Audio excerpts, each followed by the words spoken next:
Numa manhã de fevereiro de 1995, um incidente perturbador ocorreu em Twin Falls, Idaho. Quando o pai de Regina Krieger foi ao quarto de sua filha para verificá-la, encontrou um quarto vazio com vestígios de um incidente. A busca por Regina durou muito tempo. Quando os especialistas finalmente puderam começar a investigar as circunstâncias, ficaram chocados com o que Regina teve que passar nesses últimos minutos. O que aconteceu nesta tranquila cidade americana fez até investigadores experientes estremecerem. Em 1995, cerca de 32 mil pessoas viviam nesta aconchegante cidade. Hoje a população dobrou. O lugar parecia ideal para uma vida tranquila e para criar a geração em crescimento. Mas mesmo aqui, às vezes, se escondiam pessoas com intenções sombrias. Regina Krieger nasceu em 3 de março de 1980, filha de Rhonda Freeman e Daniel Krieger. Ela era conhecida por seu sorriso radiante e sociabilidade. Ela tinha um irmão mais novo chamado Clifton. Regina se interessava por música e esqui aquático. Ela estava ativamente envolvida na vida da igreja luterana local, mas com o tempo começaram a aparecer mudanças em sua vida. Em junho de 1994, seus pais se divorciaram. Regina sofreu muito com a separação da família, e as longas disputas dos pais sobre a divisão de bens só pioraram a situação. Em setembro, ela expressou o desejo de ficar com seu pai. A mãe, absorta nas disputas patrimoniais, decidiu não agravar a situação e concordou. A partir de dezembro de 1994, Regina passou a morar com seu pai. No início, tudo corria bem, mas logo seu comportamento começou a mudar. Em janeiro de 1995, durante seu tempo na Burley High School, ela começou a passar tempo com um grupo que causava preocupação nos adultos. Os pais notaram as mudanças, mas não conseguiam descobrir sua causa, e os relacionamentos ficavam cada vez mais tensos. Finalmente, Regina decidiu romper o contato com este grupo. Como apoio, foram prescritas sessões de aconselhamento com um psicólogo para ajudá-la a lidar com os sentimentos sobre a separação de seus pais. Entre Regina e o psicólogo, desenvolveu-se uma relação de confiança, que foi um grande apoio para ela. Um dia, ela compartilhou seus planos de deixar a escola devido às notas baixas e faltas frequentes. Isso aconteceu após um aviso da escola sobre uma possível expulsão se excedesse o número permitido de faltas. Mais tarde, ela mudou de ideia e decidiu melhorar a situação. Em 27 de fevereiro de 1995, Regina voltou a falar em abandonar a escola e procurar trabalho. Mas o psicólogo convenceu os professores a lhe darem mais uma chance, explicando a fase difícil em sua vida. Ela precisava assistir algumas aulas importantes com testes para acumular os pontos necessários e passar para a próxima série. Regina decidiu aproveitar esta oportunidade. No mesmo dia, após as aulas, ela voltou para a casa onde morava com seu pai e irmão. Seus quartos ficavam no primeiro andar, enquanto Regina tinha o seu próprio no porão. À noite, a família se reuniu, jantou e discutiu vários assuntos, incluindo a escola. Por volta das 11 horas, todos foram dormir. Foi a última vez que a família viu Regina. Na manhã de 28 de fevereiro de 1995, o irmão de Regina, Clifton, chamou por sua irmã quando notou sua ausência. Quando não recebeu resposta, desceu até seu quarto. Lá descobriu vestígios perturbadores, mas Regina não estava em lugar algum. O jovem correu imediatamente para seu pai quando viu a cena perturbadora. Quando o homem desceu, confirmou-se o relato de seu filho. O quarto estava vazio e havia marcas suspeitas no chão. Ele imediatamente ligou para o 911 e começou a ligar para todos os conhecidos e amigos de sua filha para descobrir seu paradeiro. O pai esperava que Regina, como uma adolescente difícil, tivesse simplesmente ido para a casa de amigos. Mas essas esperanças se dissiparam quando todos os seus próximos negaram isso. Os policiais que chegaram reagiram friamente à situação. Inspecionaram o local sem muito entusiasmo e levaram apenas um cobertor com marcas e uma espada de treino de artes marciais. Os oficiais apenas constataram que não havia sinais de arrombamento na casa. Então suspeitaram que Regina poderia ter saído por conta própria e encenado o incidente.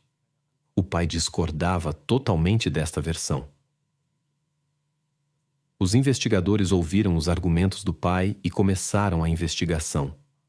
É importante mencionar que na época não havia métodos modernos de investigação de vestígios e sistemas de vigilância, o que limitava significativamente as possibilidades dos investigadores na busca por pistas, que já eram escassas.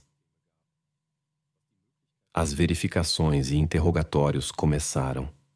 Os primeiros suspeitos foram o pai e o irmão de Regina. Eles foram submetidos a um teste de detector de mentiras. Ambos passaram no teste com sucesso, mas o pai continuou sendo visto como um possível envolvido, já que a polícia não tinha outras versões. Pai e irmão insistiam que dormiam profundamente e não ouviram sons estranhos durante a noite. No caso do desaparecimento de Regina, havia muitas incertezas. Em seu quarto foram descobertos vestígios de um incidente que indicavam que algo sério havia acontecido ali. No entanto, as evidências encontradas não forneciam um quadro completo do ocorrido. Os investigadores suspeitavam de duas possibilidades. Ou Regina conseguiu fugir de um agressor ou caiu nas mãos de alguém conhecido. A última hipótese era indicada pela ausência de sinais de arrombamento. Aparentemente, ela mesma havia aberto a porta para alguém. Uma fonte importante de informação para os investigadores foi o diário pessoal de Regina. Nele, ela descrevia detalhadamente sua vida, especialmente seus sentimentos sobre o divórcio dos pais. Lá, os investigadores também encontraram anotações sobre seu namorado secreto chamado Isidra. Ela escondia este relacionamento de sua família, embora ultimamente se encontrasse frequentemente com ele. Segundo o diário, Isidra era um jovem latino-americano que morava em Twin Falls. Seus avós moravam em Burley, perto da casa da família Krieger. Ele dirigia uma picape verde e não frequentava mais a escola. A polícia verificou cuidadosamente estas informações e tentou encontrar o jovem para uma conversa, mas a busca foi infrutífera. Eles não conseguiram localizar nem o carro descrito, nem seus parentes, nem o próprio Isidra. Acreditava-se que Regina tinha inventado a história devido ao seu estresse emocional causado pela separação dos pais. Assim, ela possivelmente estava tentando lidar com as emoções acumuladas. Por isso, suas histórias não foram levadas a sério. A família Krieger se encontrava em uma situação sem saída e não sabia como proceder ou onde procurar. Naturalmente, todos esperavam por um desfecho positivo e não desistiam da busca. Na tentativa de encontrar novas pistas e testemunhas, cerca de 30.000 panfletos foram distribuídos nas ruas da cidade.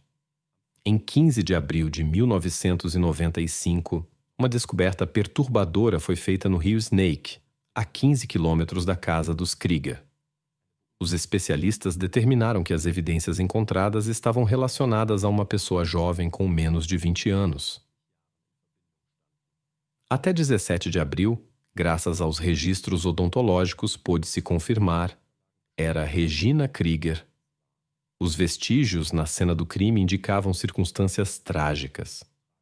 Depois disso, a busca por pessoa desaparecida se transformou em outra investigação mais séria.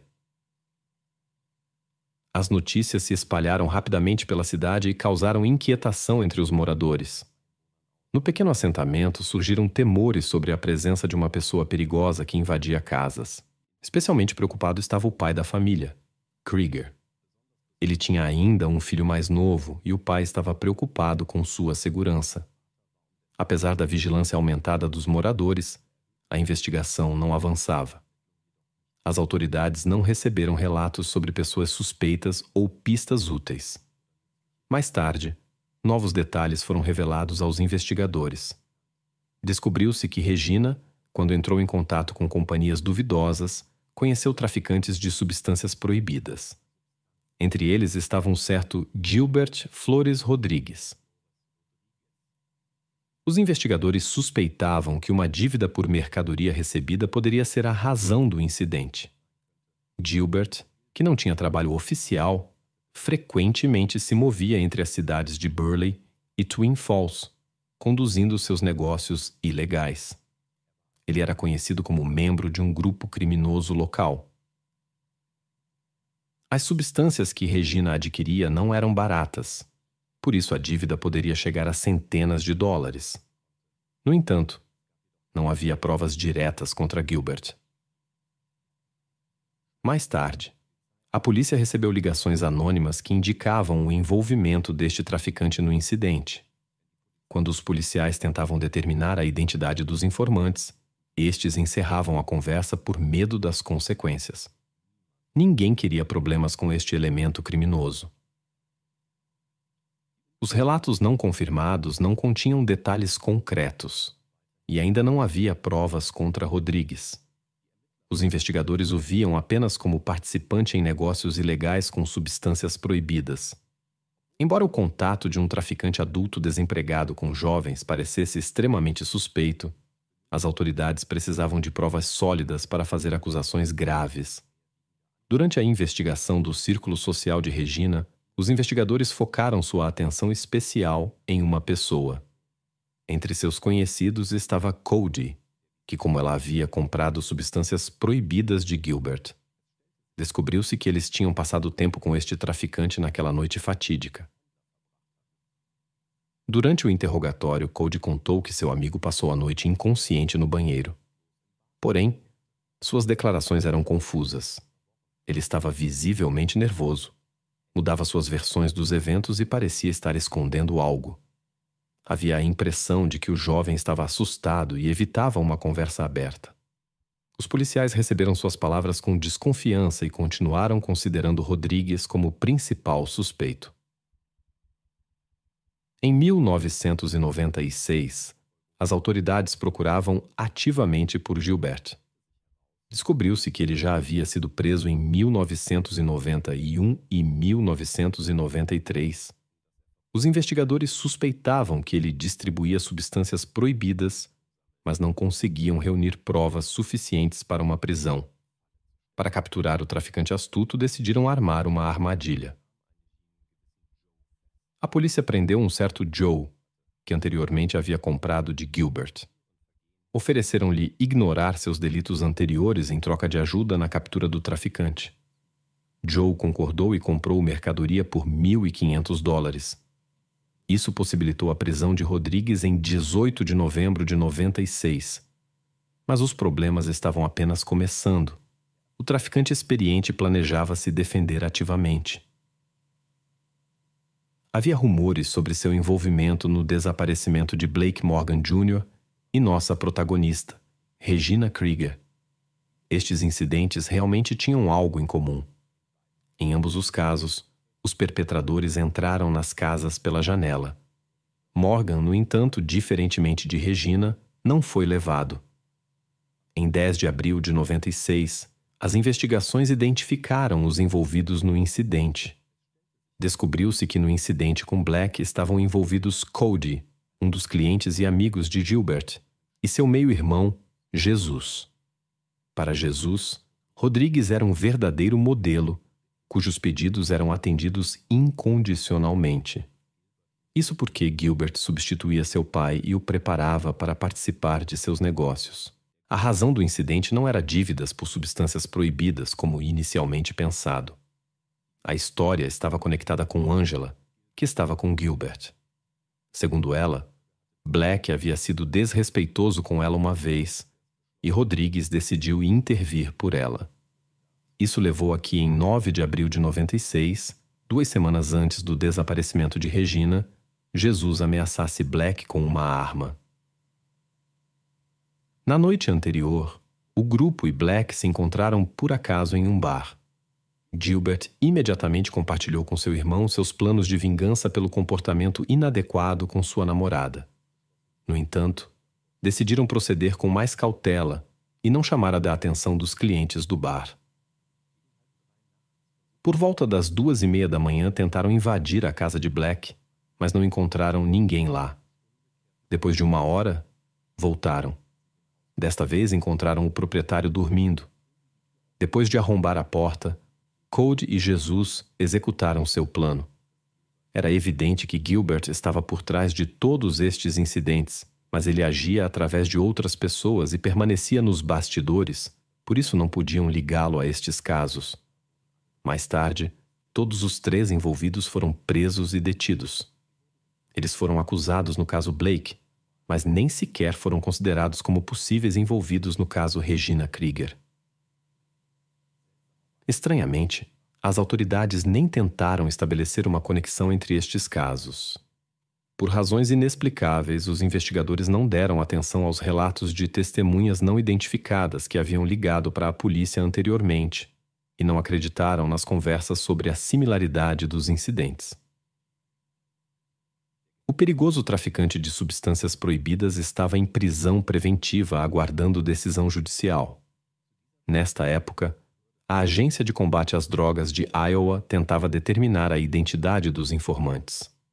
Na época, Gilbert comentou entre outros detentos que gostaria de saber os nomes dessas pessoas e insinuou que já havia cuidado de 2 informantes e planejava fazer o mesmo com os demais. Em 26 de junho de 97, Gilbert foi condenado a 30 anos de prisão, mas foi libertado após 10 anos. Por alguma razão inexplicável, a investigação do caso Regina foi suspensa. Os investigadores nunca o ligaram ao traficante, embora todas as evidências apontassem para ele. Os arquivos do caso e depoimentos de testemunhas foram para o arquivo por muito tempo. Uma nova reviravolta nas investigações só surgiu através do cúmplice de Rodrigues, Cody Thompson, que também havia passado tempo com o traficante de substâncias proibidas. O jovem ocultou informações importantes por anos, cuja revelação ajudou a concluir a investigação há muito pendente. Em 2013, o caso ganhou novo impulso quando outro investigador se envolveu. Ele começou uma revisão minuciosa de todos os materiais e evidências previamente coletados.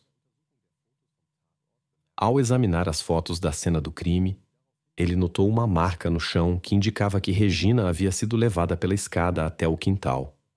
Surpreendentemente, os investigadores anteriores haviam negligenciado este detalhe. Ao examinar os depoimentos das testemunhas, o investigador prestou especial atenção a um certo Cody, que cumpria prisão perpétua. Sua descrição dos eventos na noite em que Regina desapareceu era contraditória. Cody foi preso muito jovem. Agora tinha 31 anos. Ele havia cometido crimes graves: invasão de residência, ataque a um guarda durante uma tentativa de fuga e envolvimento no desaparecimento de Blake. Após mais de 20 anos, o novo investigador pôde juntar os fatos que pareciam óbvios. O investigador estava convencido do envolvimento destas pessoas no desaparecimento de Regina, mas todos permaneciam em silêncio. Então, ele decidiu falar com o ex-companheiro de cela de Cody, um homem que foi condenado à prisão perpétua em 2009. Como não tinha nada a perder, ele concordou em cooperar com os investigadores. Graças ao seu depoimento, os eventos daquela noite fatídica puderam ser reconstruídos. Na noite de 27 de fevereiro de 1995, Regina foi para seu quarto depois das 11 horas. Neste momento, Gilbert e Cody dirigiam sem rumo pela área. De repente, o traficante lembrou-se de um assunto pendente e pediu para parar em uma das casas. Gilbert estacionou o carro no beco ao lado da casa de Regina. Cody ficou no carro e observou seu amigo se esgueirar pelos arbustos e escalar a cerca do lado do quintal. Ele entrou na casa sozinho. Depois de algum tempo, Gilbert reapareceu e chamou Cody. O traficante admitiu que nem tudo havia saído conforme o planejado e pediu ajuda. Depois, ele voltou para a casa e então saiu com uma carga pesada em direção ao carro, coberta com um cobertor com marcas do incidente. Cody ajudou seu amigo, mas nunca soube o que aconteceu lá dentro. Eles foram embora, mas nas proximidades, Gilbert escondeu um determinado objeto. Depois, ambos foram a uma festa, onde Rodrigues andava despreocupadamente com uma camiseta suja. Provavelmente os convidados chamaram a polícia devido ao comportamento suspeito. Mais tarde, os amigos foram à casa de um conhecido em comum, onde se arrumaram e trocaram de roupa. Eles dirigiram cerca de 15 quilômetros até a ponte sobre o rio Snake. Cody ficou nervoso. Então Gilbert apontou uma arma para ele e ordenou que se livrasse da carga. O jovem assustado cumpriu a ordem. Quando Cody chegou em casa, se trancou em seu quarto. Ele gritava durante o sono e parecia muito perturbado, o que seus familiares notaram. O jovem não conhecia a identidade da pessoa que tinha jogado da ponte. Ele tentou esquecer como se fosse um pesadelo, especialmente porque Gilbert o ameaçou com sérias consequências. Só mais tarde, na escola, Cody percebeu que era Regina que todos procuravam. Ele entrou em pânico quando reconheceu seu envolvimento no incidente. O silêncio do jovem também era explicado pelas ameaças de Gilbert contra sua família. Após a conversa com os investigadores, Cody confirmou as informações que havia recebido do companheiro de cela. Pela cooperação com as autoridades, ele não foi acusado no caso Regina Krieger, embora já estivesse cumprindo prisão perpétua sem chance de liberdade condicional. Em 20 de fevereiro de 2019, as autoridades prenderam o traficante de drogas Gilbert Rodrigues. Ele negou seu envolvimento no incidente com Regina. Várias pessoas observaram quando ele escondeu uma faca nas proximidades. Também se apresentaram informantes anônimos que anteriormente haviam dado dicas à polícia. Em outubro de 2021, o tribunal condenou Gilbert Flores Rodrigues, de 58 anos, no caso Regina Krieger. Ele foi condenado à prisão perpétua sem possibilidade de liberdade condicional. Esta decisão levou 26 anos. O desfecho do caso trouxe alívio tanto para os familiares de Regina quanto para toda a cidade. Os moradores ficaram felizes que o perigoso criminoso nunca mais estaria em liberdade.